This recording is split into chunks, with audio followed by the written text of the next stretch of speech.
This is the third video of this chapter. Power sharing chapter 1 is continue. Accommodation in Belgium. तो Belgium में किस तरह एक गुंजाइश हुई सरकार को चलाने की और किस तरह संविधान में संशोधन, उस पूरे सिस्टम को अकोमोडेशन कहते हैं. The Belgian leaders took a different path. Belgian के लीडर्स ने अलग अलग रास्ते अपनाए. They recognised the existence of regional differences and cultural diversities.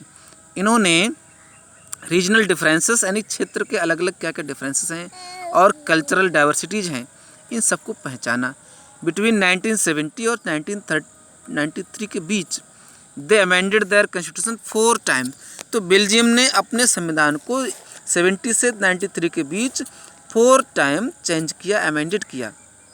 So that as so to work out an arrangement that would enable everyone to live together within the same country. जिससे कि हर person उसी देश में ठीक से रह सके और सबको अधिकार मिले. The arrangement they worked out is different from any other country and is very innovative. जो अरेंजमेंट उन्होंने किए थे वो दूसरे सभी देशों से बिल्कुल अलग थे और बहुत ही इनोवेटिव थे. इनोवेटिव मतलब क्या होता है, नए नए रूल्स लागू कराना, नवाचार लाना. Here are some of the elements of the Belgian model. तो यहाँ बेल्जियन मॉडल के कुछ एलिमेंट्स दिए हैं. फर्स्ट पॉइंट क्या है देखिए, कॉन्स्टिट्यूशन प्रिस्क्राइब्स दैट. संविधान इस बात को प्रिस्क्राइब करता है the number of Dutch and French speaking ministers. तो डच और फ्रेंच बोलने वाले मिनिस्टर्स की संख्या बराबर होगी इन द सेंट्रल गवर्नमेंट. तो सेंट्रल गवर्नमेंट में डच और फ्रेंच दोनों के मंत्री बराबर होंगे. Some special laws require that the support of majority of members. कुछ स्पेशल लॉज इस बात की रिक्वायर करते हैं कि support of majority of members from each linguistic group. तो हर भाषाई ग्रुप से मेजॉरिटी मेंबर्स की संख्या बराबर होगी, यानी दोनों तरफ से नंबर ऑफ मेंबर्स भी इक्वल हों. 10 no single community can make decisions unilaterally unilaterally. तो कोई भी सिंगल कम्युनिटी अपने अकेले बल पर कोई भी डिसीजन नहीं लेगी, दोनों कैटेगरीज को बराबर पावर्स दी गई. और ये संविधान 4 बार चेंज किया. तो एक सहमति कहा जाता है देखिए accommodation.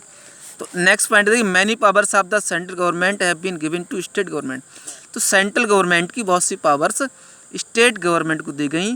2 regions of the country, जो देश के 2 क्षेत्र थे उन दोनों अलग अलग सेंट्रल गवर्नमेंट की पावर्स स्टेट गवर्नमेंट को दी गई. The state government are not subordinate to the central government. तो स्टेट गवर्नमेंट सेंट्रल की सबॉर्डिनेट नहीं होगी. Brussels has a separate government. अब क्या था देखिए, ब्रसेल्स की एक सेपरेट गवर्नमेंट है in which both the communities have equal representation, जिसमें दोनों कम्युनिटीज का एक बराबर रिप्रेजेंटेशन है. The French speaking people accepted equal representation in Brussels. तो फ्रेंच बोलने वाली कम्युनिटीज को ब्रसेल्स में एक इक्वल रिप्रेजेंटेशन मिला, क्योंकि the Dutch speaking community has accepted equal representation in the central.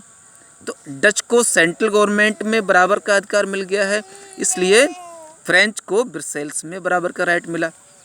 ठीक है. Grand palace front market. अब नेक्स्ट पॉइंट पर आते हैं, apart from the central and state government.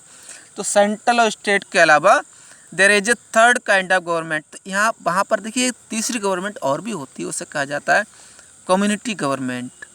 एक कम्युनिटी सरकार होती है बेल्जियम में, इलेक्टेड बाय पीपल, उन लोगों के द्वारा चुनी जाती है, belonging to the language community.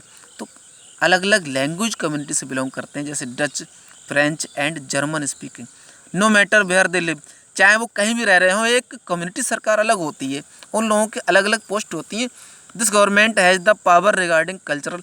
तो इस सरकार को क्या क्या पावर होती है, कल्चरल पावर्स होंगी, एजुकेशनल पावर्स होंगी, लैंग्वेज रिलेटेड इशूज होते हैं. तो you might find Belgian model very complicated.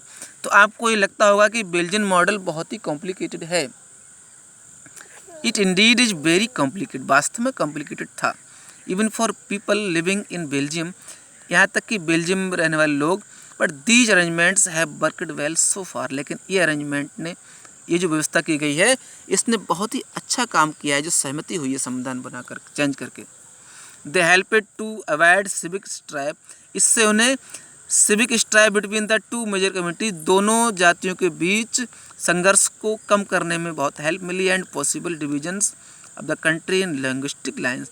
तो धर्म के आधार पर देश में पॉसिबल डिविजन्स हुआ when many countries of Europe come together to form a European Union. बहुत से कंट्रीज जब साथ साथ आते हैं और उन्होंने यूरोपियन यूनियन बनाया।